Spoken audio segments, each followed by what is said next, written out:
the ministry of Sister White.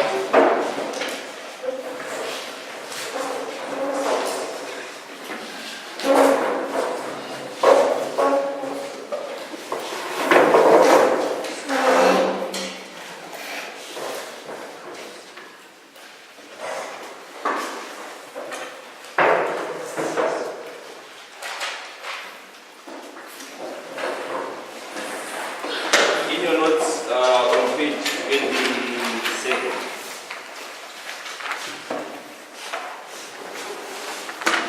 we were discussing the issues of the apostasy of Kellogg. You remember, we were paralleling this apostasy with the apostasy at Jordan in the history of ancient Israel. Sister White compared the two histories. But now, I think we just need to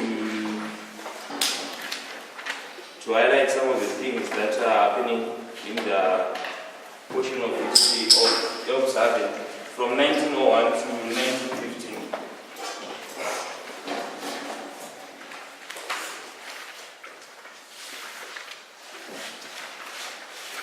From 1901 to 1915.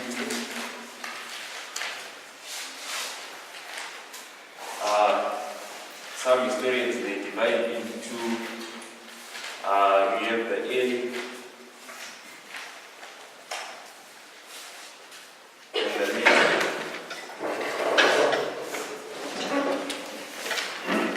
We have the early and the later history of Elm's Haven. This is where Sister White was staying. Sister White was staying in this area. She's back from Australia by 1901. She's going to deal with some of the errors that are confronting the church in this history. So let's go to your notes. It says on page 28 we have the issue to do with kingly power in 1901. She's going to come and suggest reorganization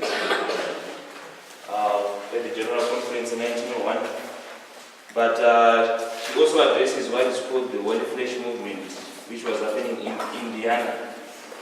So, for the reference of this fanaticism, let me take you to a passage in the Spirit of Prophecy. It's NL 51.3.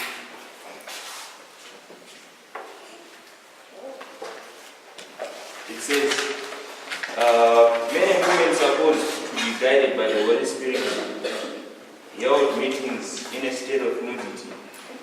They talked about the Holy Flesh. They said they were beyond the power of temptation, and they sang and shouted and made all manner of noisy demonstrations. These men and women were not bad, but they were deceived and deluded. Satan was molding the way spirituality was the result. The cause of God was dishonored. Truth, sacred truth, was leveled in the dust by human agencies. The next paragraph says, the authorities of the land interfered, and several of the ring leaders were incarcerated within prison walls. Next paragraph, if those who speak so freely of perfection, this is now 2 SM 32.2.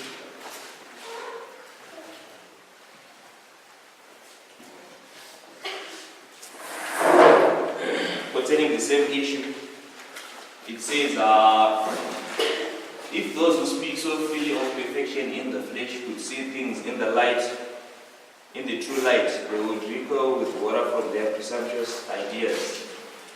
Further on it says, let these pairs of doctrine be carried a little further, and it will lead to the claim that its advocates cannot sin. That since they have holy flesh, their actions are all holy. What a door of temptation would thus be opened. And then in 36.2, same book,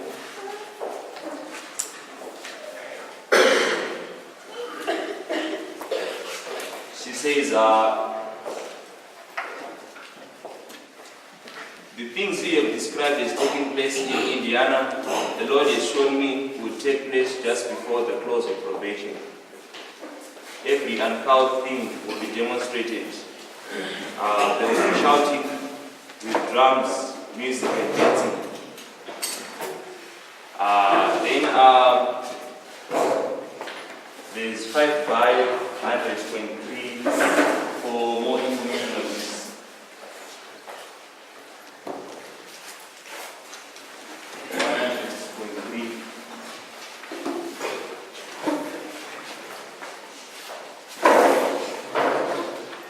So, Sister White says this fanaticism which was happening in Indiana is also going to take place before the close of probation. Are we together? I don't know how it is going to be fulfilled, but she says it's something that is going to be repeated in our church before probation closes. And then in 5 bio, she says this is now at the General Conference meeting in 1901. It says the workers' meeting at 5:30 on Wednesday morning, April 17, was not only solemn but exciting. Ellen White chose at that point in the session to meet the white-faced fanaticism. She did so by reading a carefully prepared manuscript statement before the meeting closed. She told the audience that to meet this fanaticism was one of the reasons she had left Australia and returned to the USA. The situation with which she was dealing had been revealed to her in Australia in January 1900 before I left Kuranbom. So she's leaving Australia back in this history to come and deal with the fanaticism that is entering the church in 1900. Then we all know that we talked about how she was in Australia and so on back in this time period. And then on 125, this is the same book, the biography of Sister White. It says, in 1898 and 1899, Elder S. Davis, conference evangelist in Indiana, developed and promulgated teachings that led to this movement. The basic features of this strange doctrine, which was called the King's Message, were that when Jesus passed through the Garden of Gethsemane, he had an experience that all who follow him must have. It was taught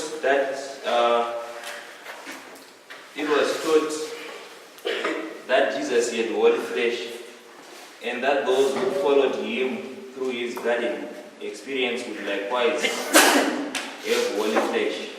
They were then born sons of God, and the translation faith. Having holy flesh like Christ, they could not experience corruption any more than he did. Thus, they would live to see him come. This faith, it was claimed, was similar to that which led to the translation of Enoch and Elijah. Those who did not have this experience were adopted sons. They did not have translation faith. They must pass through the grave, and that's what we have in the underground railway.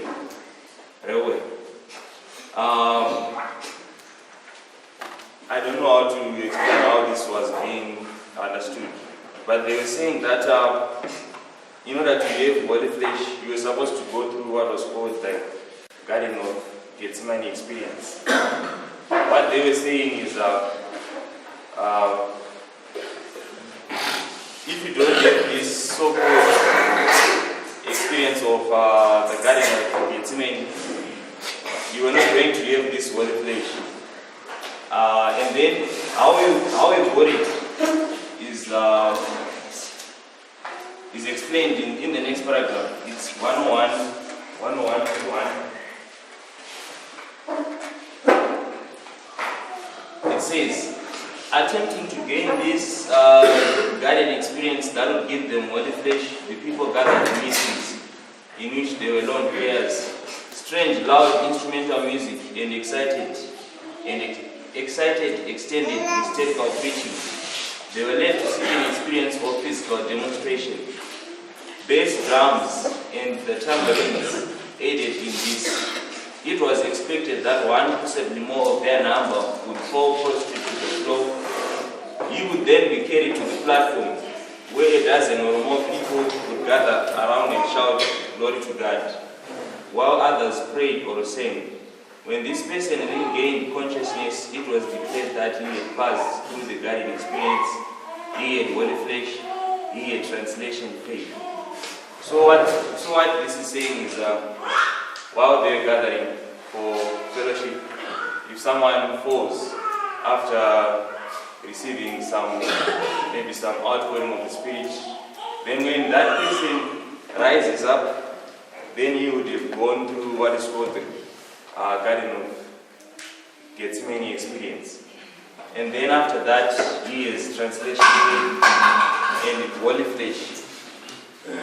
So you have a misunderstanding of the outpouring of the Spirit associated with the holy flesh movement. And also, you have also a misunderstanding of revival.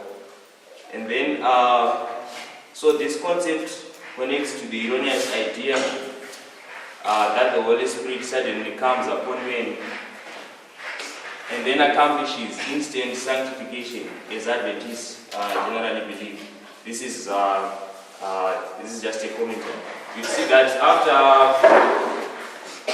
having this so-called holy flesh, then they start to believe that they can no longer sing. Are we together? They are saying after you have gone through this so-called experience, you now have holy flesh, you no longer sing, you now have what they call translation faith. So you see that there is an erroneous understanding of the work of the Holy Spirit, which is also connected to a misunderstanding of what justification and sanctification is. Because they think that by receiving this Spirit, then you will be sanctified and so on. Just as this misunderstanding narratism that the Holy Spirit, when it comes in the outpouring of the latter rain, then God's people are going to be sanctified, justified at that same time. It's going to break their ears and so forth. I don't know if you're understanding what I'm saying. So this is the fanaticism that was in Indiana when she comes from Australia. Then we go to another issue that is happening in this time period. You talked about pantheism, right? The apostasy of Kellogg. I think we dealt much with that. Then we have the daily controversy around. It was introduced in 1898 by Conrad, but it was actually more debated upon around 1909, 1910. So maybe I'll just read a few references to the daily controversy.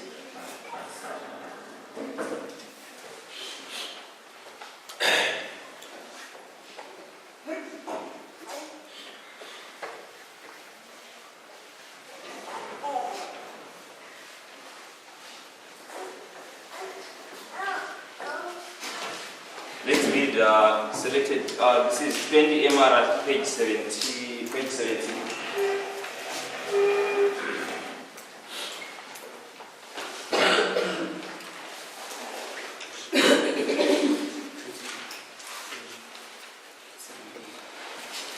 I don't know if there is another marker other than these ones. They are fading.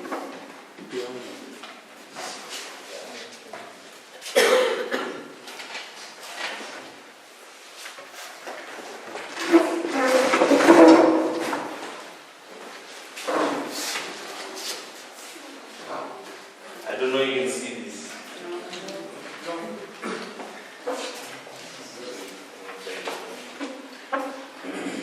I think this one is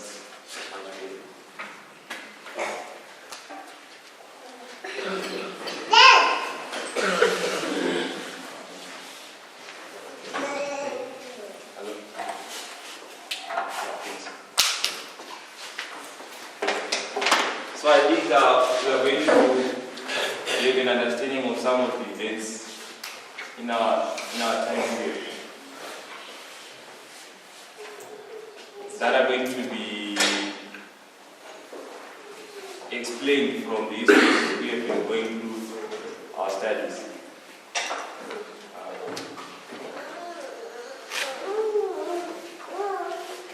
So we are going to read 20 MR page 17. It says, this is what Daniel is doing now in preschool. At this stage of our experience, we are not to have our minds drawn away from the special line given to us to consider the important gathering of our conference. And there was Brother Daniel's, whose mind the enemy was working. And your mind and Elder Prescott's mind were being worked by the angels that were expelled from heaven. Satan's work was to divert your minds that jots and titles should be brought in, which the Lord did not inspire you to bring in. They were not essential, but this meant much to the cause of truth and the ideas of your minds if you could be drawn away to jots or titles is the work of Satan's devising.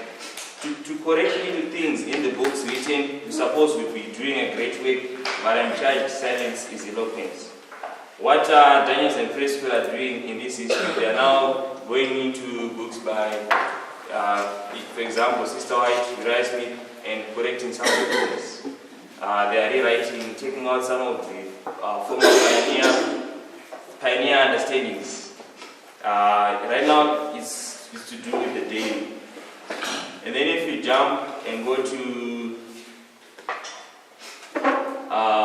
this is 20 MR at page 80, she says,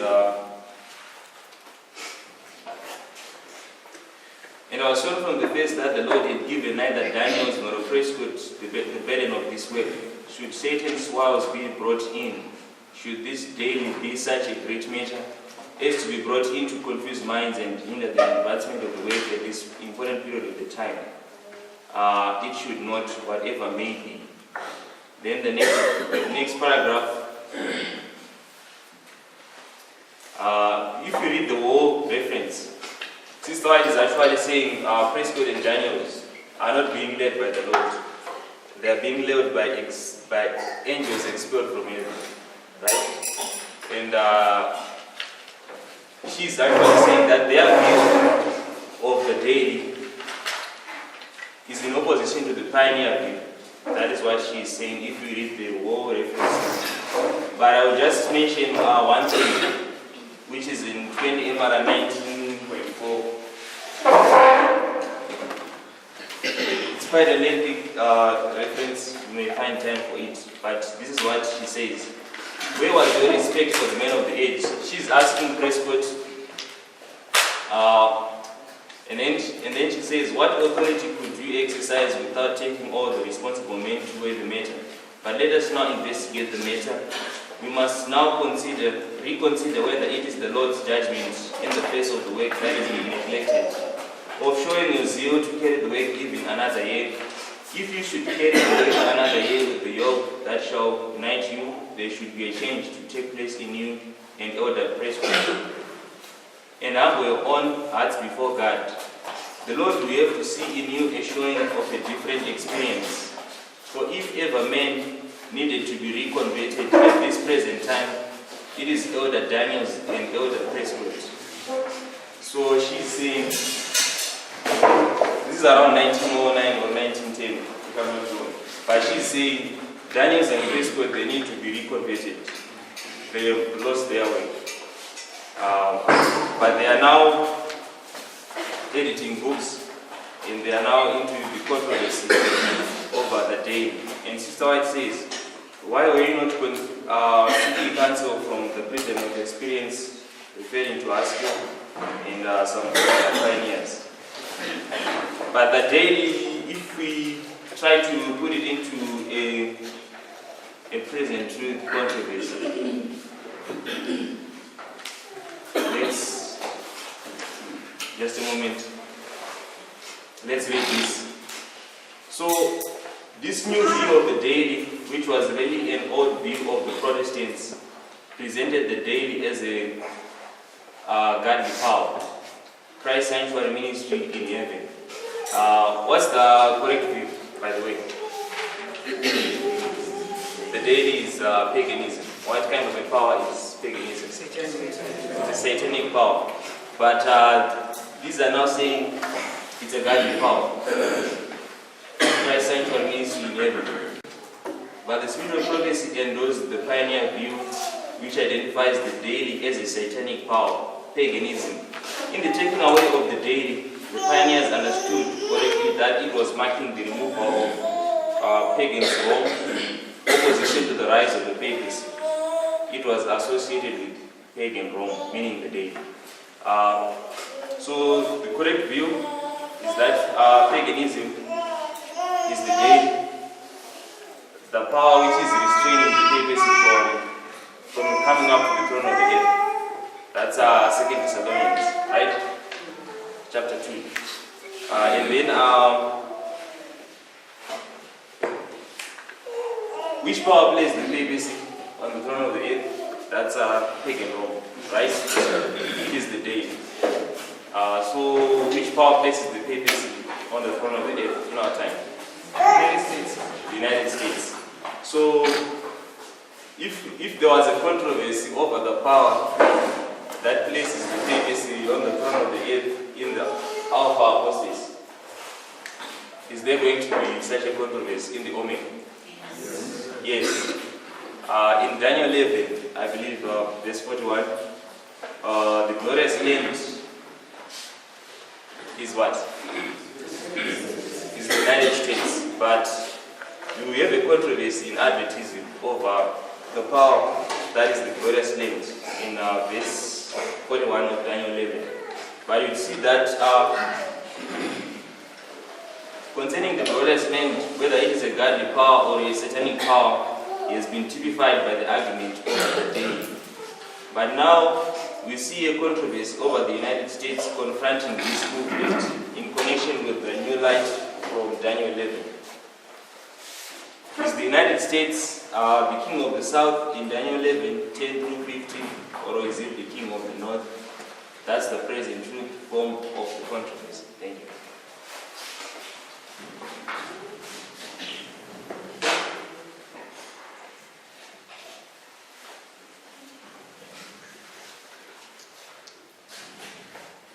Okay, so the day is now being a controversy in our movement, but this is the logic.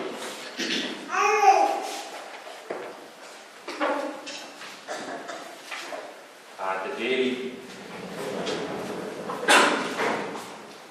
is a satanic power, right?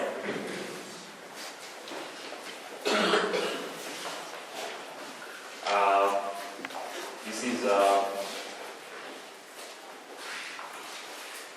they're saying this is USA at the end of the world because it has been typified by pagan Rome.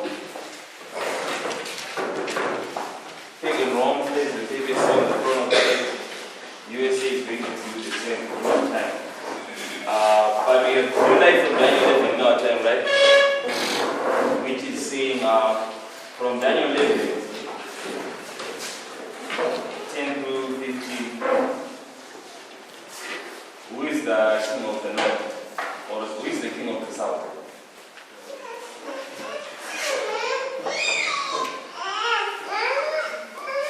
Let me just read the quote here. It says, is the United States the king of the south in Daniel 11, 10 through 15, or is it the king of the north? Is the United States the king of the south or the king of the north? This is now the form of the controversy concerning what is the USA in the movement. Is USA the king of the south or the king of the north over this controversy? So, but you can also see that the day is a symbol of the foundational truths in our time that will be pointing to an attack upon the foundational truths of this message. Okay. Okay, let me try to get to another place. Just a moment.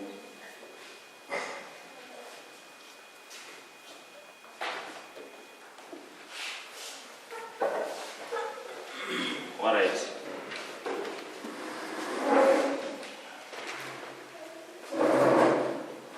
So we'll deal with another issue that was happening in this history. This is now to do with Ballinger. Just a moment.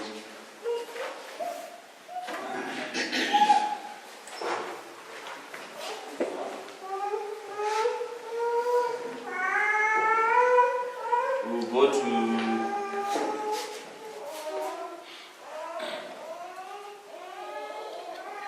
this is MR 760.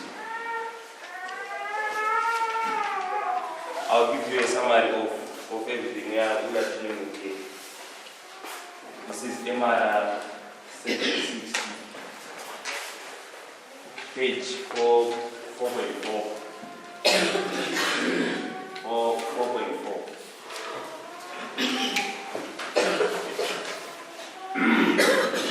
If you read the whole manuscript, is dealing with the era of Ballinger, A.F. Ballinger, concerning the sanctuary. And this is around 1905. We will just read a few portions. At the bottom of that quote, it says, "I testify in the name of the Lord that Elder Ballinger is led by satanic agencies and spiritualistic invisible leaders." Then if you jump to 8.2 on the same reference, she's going to tell you that this message, meaning the message of Ballinger, this message, if accepted, would undermine the pillars of our faith. And then if we jump to 9.1, it says, "A stronger determination to know nothing among men but Christ and Him crucified would have given a different character to the work of Brother Ballinger on this ground. By this he would have been saved from spending his time in presenting as truth that which, if received, would undermine the mighty truths that have been established for ages. He who claims that his teachings are sound, while at the same time he is working away from the Lord's truth, he has come to the place where he needs to be converted." You would see that in connection with the apostasy of whether it's Ballinger or whether it's the Daniels and Prescott, she always says that these men need to be converted. Are we together? Which means that they are claiming to have new light on many things, but she always says they need to be reconverted. And we will now read let's read 10.2.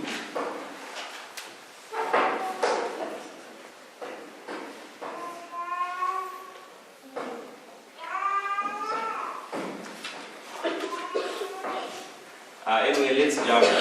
There is a lot to highlight, but I'm afraid I may not be able to have time for everything. In the same manuscript, go to 28.3. Same reference. This is now 28.3. Manuscript 760. She's now saying, "I must say to our people, keep your children away from battlefield. Some of our medical missionary workers are becoming leavened with infidelity. Special heresy has been taking hold of minds, and its threads have been woven into the pattern of the figure. Who is responsible for giving young men and young women an education that is left and is influence upon their minds? One father writes that of his 2 children who were sent to battlefield, one is now an infidel, and the other has given up his faith in the Advent message." There is then let's jump to, this is the same article, Jump to 29.5.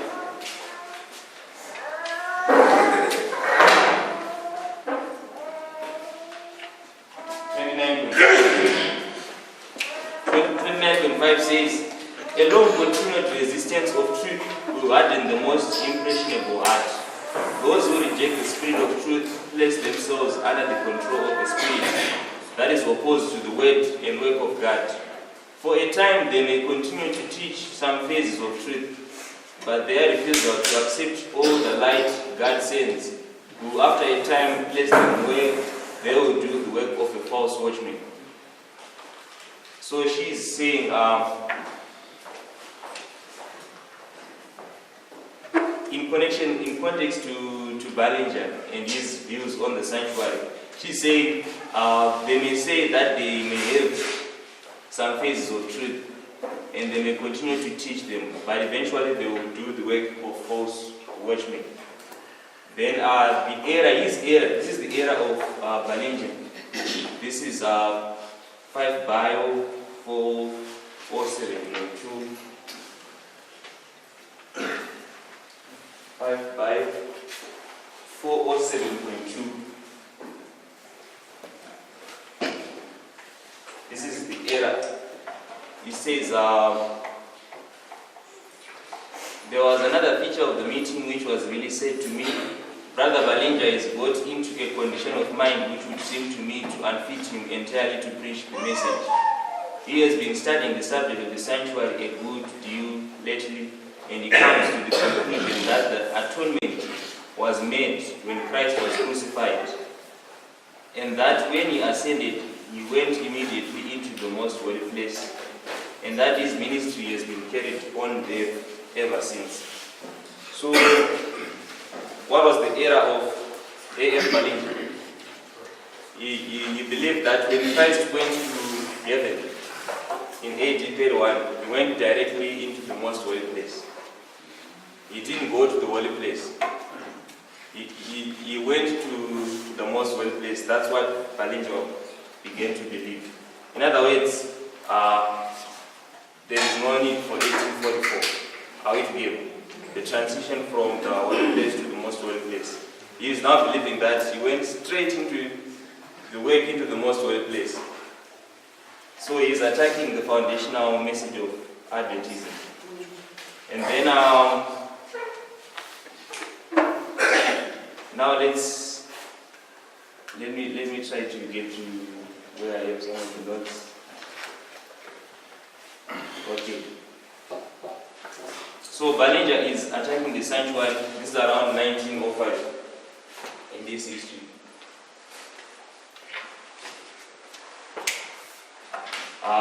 Which means he takes the apostate Protestant view that when Christ went into heaven, he went straight into the most holy place. He also presents the view of sanctification that is, let me just summarize it. That view of saying Christ, when he went to heaven in AD 31, that he went directly into the most holy place, is also associated with the Protestant view of sanctification that no matter how sinful you are, Christ can lay his robe of righteousness over your sins or over your sinful condition. So, in other words, because you have the view of atonement, which says, how can we summarize it? Once saved, always saved. How it get? In other words, when that atonement was made on the cross in AD 31. Hello? They say it was vicarious.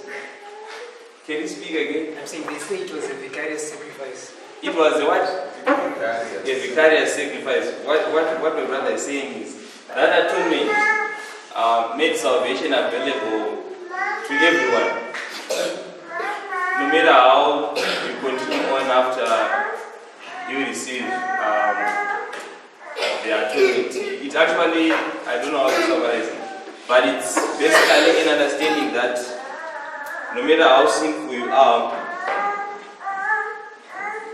In other words, Christ puts you his robe of righteousness over your sins.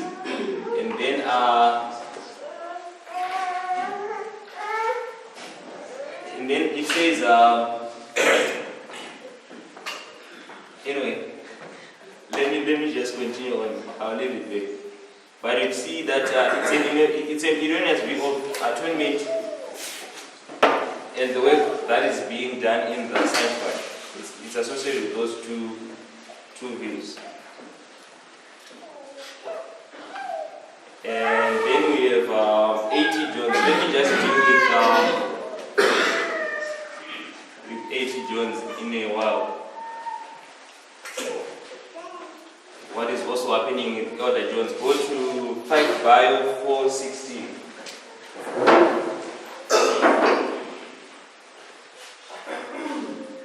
5 Bio 416.1. This is what it says.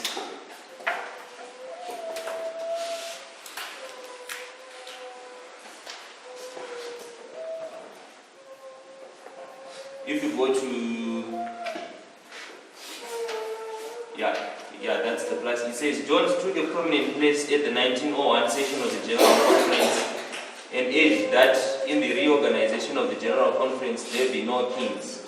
He was influential in developing a constitution that did not provide for the election of leading General Conference officers by the delegates, but left this responsibility to the Executive Committee of 25. As noted earlier, this proved to be a serious weakness and was corrected in 1903. This is just what the compiler believes. This is Arthur White. It says reappointed to the new General Conference Committee in 1901. John was assigned to general work that took him to the summer camp meetings in the West. After persuading local conferences in the Northwest to follow the lead of the General Conference and election of presidents, he himself accepted the presidents of the California Conference. This conference, except for Michigan, was the largest and strongest local conference in the world. Here Arthur is saying, in 1901, when reorganization is introduced from a president to a committee of 25 representatives of the conference, it says he's actually more into an argument for reorganization, having no presidents, etc. But he is also accepting to be a president over a certain conference in California in 1903. So, in other words, he's arguing against kingly power, but at the same time, he also himself wants to be a kingly power. If you go to review and read out February 16, 1905, February 16, 1905, this is now paragraph 2.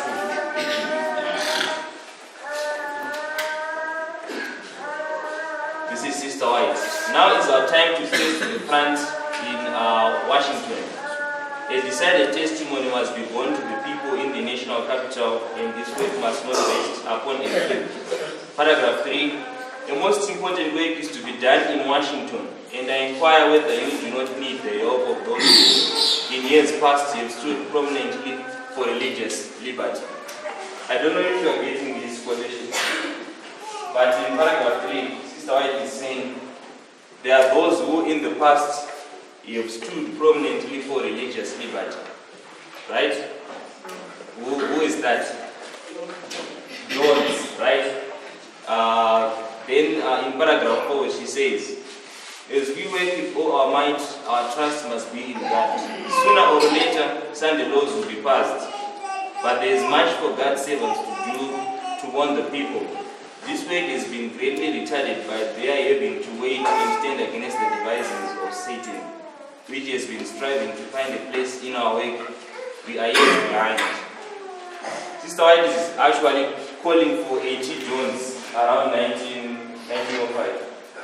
Because in Washington, there is a controversy on religious liberty. In 1888, who defended religious liberty? Jones. A.T. Jones. But around 1905, when you have another religious liberty controversy, Jones is not there. He's being called into this work. Then she goes on to say, let those who have been trained for service now take their places quickly in the Lord's work. This is a call. If we jump to March 2, this is now in March, this is the same day. This is March the 2nd. It says, paragraph 3, 1905, paragraph 3.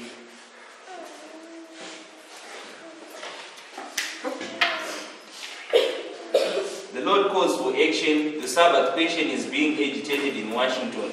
And while minds are stirred, there is an opportunity for our people everywhere to sow the seeds of truth. Should we neglect to take advantage of this time, we should miss a great opportunity for letting light from God's word shine forth. The trumpet is to give a certain sound. Then in 5 Bio 418,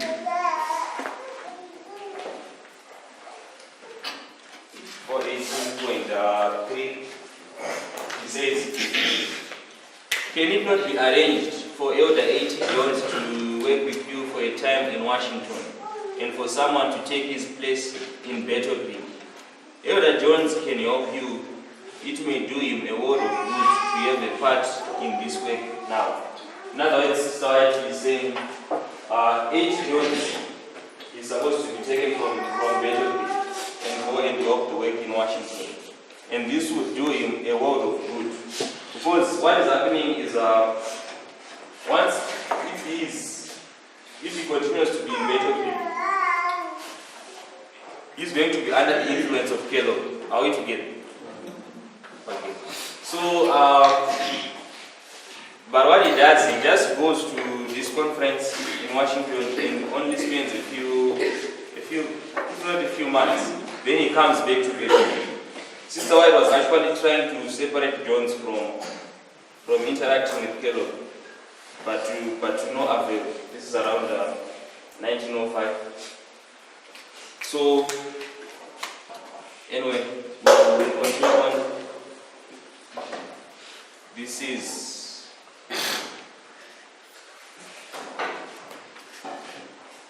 are some of the things that are happening in this history. So we have dealt with Ballinger, we have dealt with Jones, we have dealt with Daniels, and then Kellogg we dealt with previously in the previous study.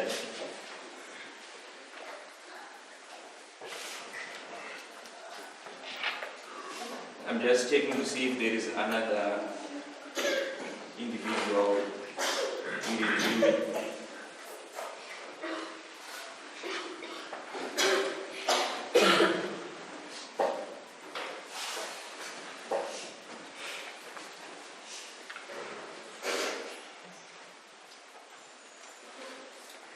Okay, so these are the events which are happening in this history. So we have 1902. In the beginning of the year, the Battle Sanitarium bans, and then at the end of the year, the Review and Herald Sanitarium also. The Review and Herald publishing buildings are also banned by the same time, 1902. And then we have around 1903, Sister White is also now saying, not Sister White, but Daniels confronts Kellogg to write a book so that they can have funds to rebuild the Petrofic Sanitarium. Then he produces this book, The Living Temple, so that they can have money to rebuild the Petrofic Sanitarium. And then those views are the same views that were being agitated back in this history around 1898, 99. The pantheistic views of Kellogg were being actually promoted at the previous conferences. Sister White in this history also sent some messages to the leading brothers, specifically to Wagon, that we are supposed to have a correct view of God and nature, but they do not understand these messages. They promote them in the world field through these conferences. And these views are going also to be in this book. They produced 3,000 copies in this history to have funds to rebuild these buildings, Pedocric Sanitarium. But you also see that when you get to 1905, apostasies are continuing on to deepen one after another. We've discussed about the attack of the sanctuary, then you have the controversy over the daily, and then you also have the fanaticism of the Holy Flesh movement in this history. And also,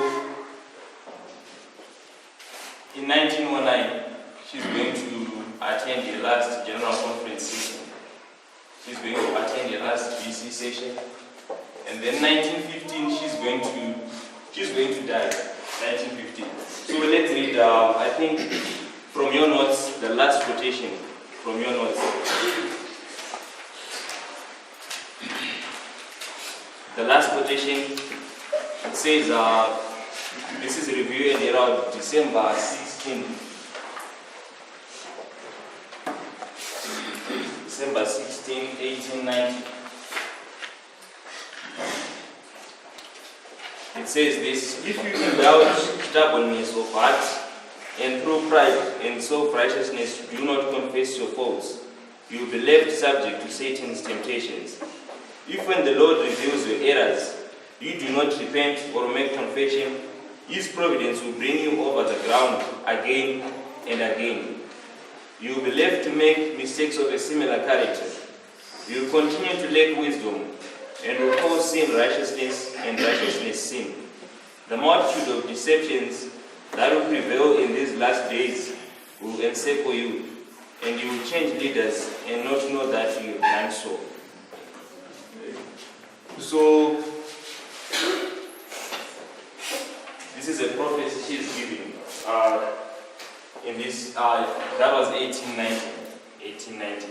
And 1890 is around the time period when the third angel's message is being empowered. Are we together?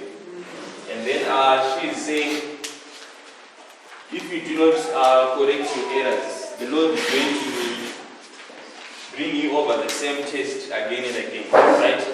Until you pass that test, He's not going to leave you in that position. He continues on to give you that same test again and again. And then she says, you will change leaders and not know that you have done so. So if you trace this history, you see that indeed in 1919 this is what happened. Adventism changed leaders and didn't know that, but didn't know that it has changed leaders. Because you see that in 1919, we have the Book of a New Order, right?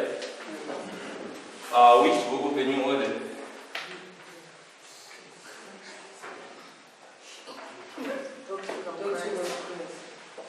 Doctrine of Christ. Let's just a moment, I want to search for another reference.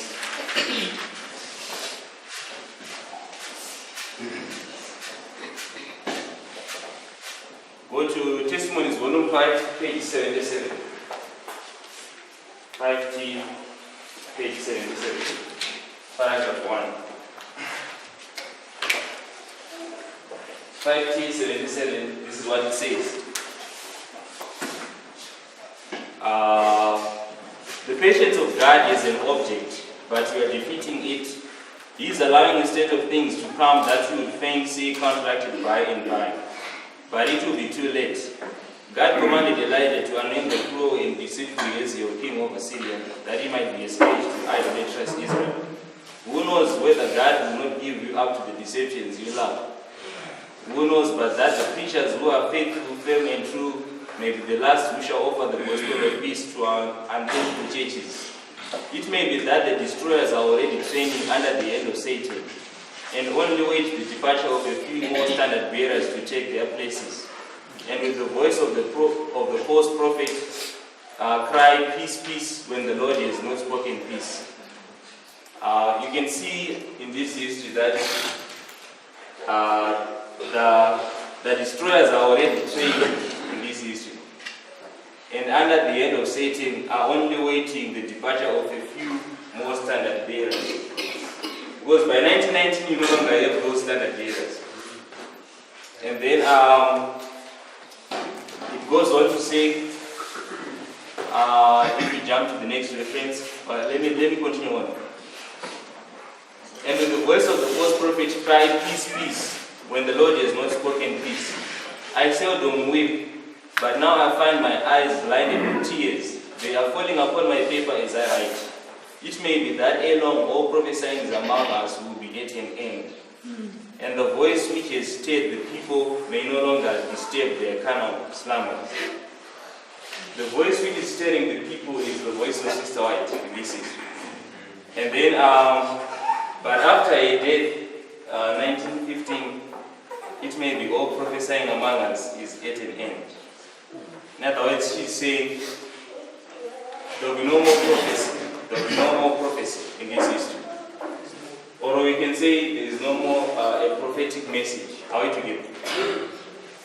And then it says in paragraph 2, when God shall work his strange work on the earth, when holy hands bear the ark no longer, who will be upon the people?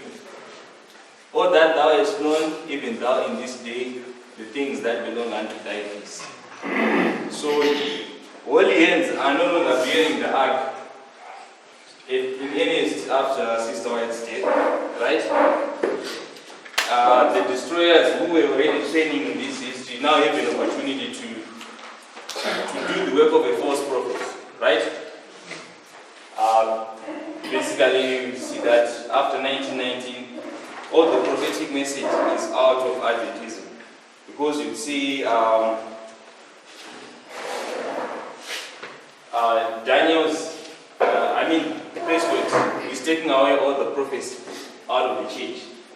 He also wanted actually to take away the 2300 days from the writings of the pioneers, but the brothers would not allow him. But you see that prophecy is being taken from the books of the pioneers. He was already doing this work in this history, and Sister Hyde is saying you are being led by Satan in this history. So let's try to see how you have a repetition of this history in our time. I don't promise to understand everything yet, but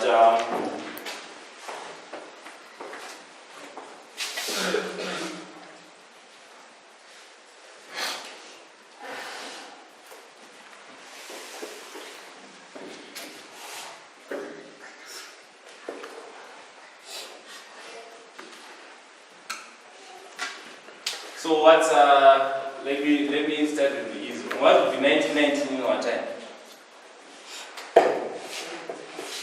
Hello? You are saying Sunday law.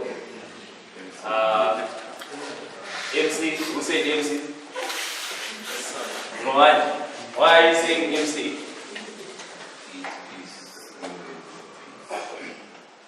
Or you can say the 1919 is a Dublin, right? This would be the first Sunday law, by the way. But you can see that you have a false Christ in this history, the doctrine of Christ, right? So perhaps you can see a fulfillment in this history and the first Sunday law. And then All prophesying in Adventism ceases, perhaps, midnight prayer. And then, what is the midnight? According to this history, 1915. 1915, who died? Sister wife.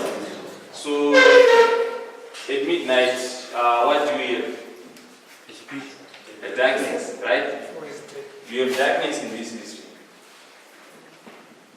It's the midnight darkness. Darkness, you don't hear the voice of the prophet.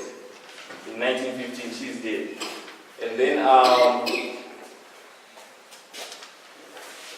then you also have 1909, back in this history. In 1909, what happens?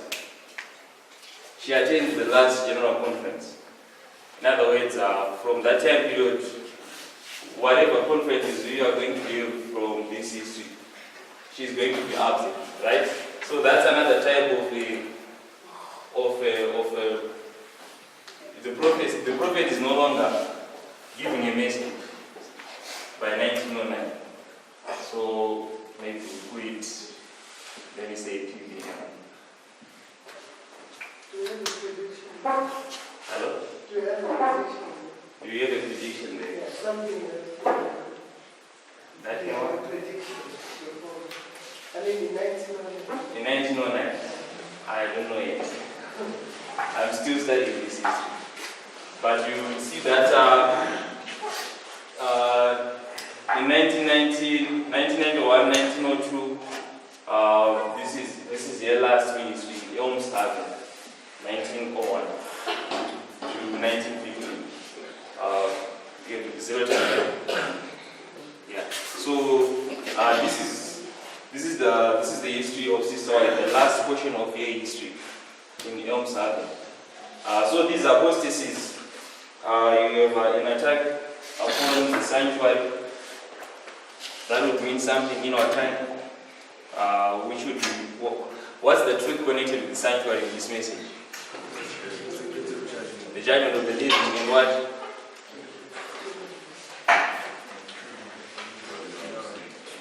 The blotting out of sins. So those are the truths that are now being argued with in this history. The work of Christ in his role of the atonement, right? When is sin paid? In which history? Do you have probation in the let me say, do you have probation in this history? You have no probation in this history, right? So you have a controversy over where probation closes. That's also connected with the attack upon the sanctuary. And then we had the controversies over the day, which are tied to the controversies over Daniel, as we were saying in this history. And you also have controversies over pantheism. We are all holy. And the Holy Flesh movement, it also claimed to be having a point in time when they are going to have their sin taken away. Probably it's pointing to isn't Gethsemane a time of midnight? It is, right? And then they say that according to that theory, when you have the Gethsemane experience, that's where you cease to have sin. Right? If you follow it. So are there people who say in this history that's where sin is dealt with? Those are some of the things that we being typified in this history. Of course, I don't have the ability to say everything in how it gets repeated in our time. But you see that this history indeed is pointing to what is happening in our time. Let's close the prayer. I have a question. Between 1915 and where can you place that between Between what? Between 1915 and 1919, we were in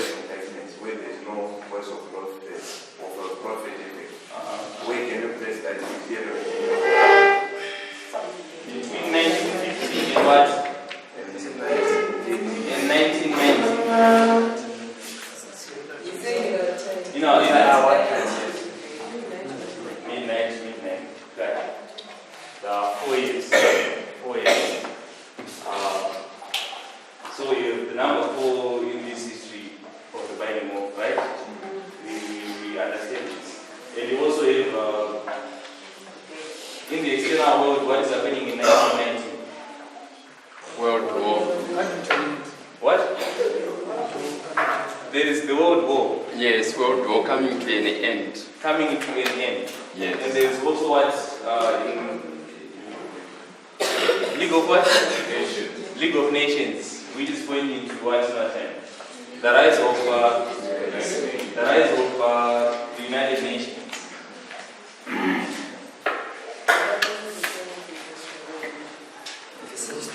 So this will be pointing to the rise of the United Nations, the parallel kingdoms of Daniel Lewis. That's how I understand. Any more contribution, please? Let's pray.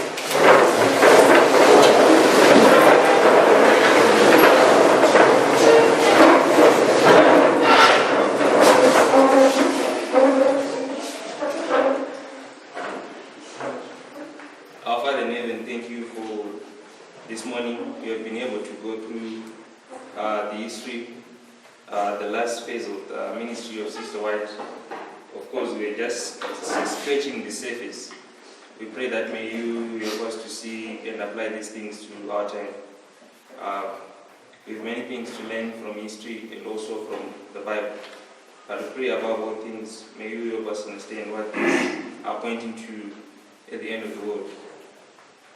We pray that may we not be among those who do the work of false watchmen, preaching peace when there is no peace, departing from the faith that you have given us, and the role of the spirit of prophecy in our time. But we know that it's pointing to the work that you have given to your fellow leaders in this movement. May you help us to listen to what they have to say and to confirm everything that is coming from their message. We pray also for an outpouring of your Spirit this Sabbath. May you bless all that is going to be taught. May all, when it has been said or done, be for your glory and honor. In Jesus' name, amen.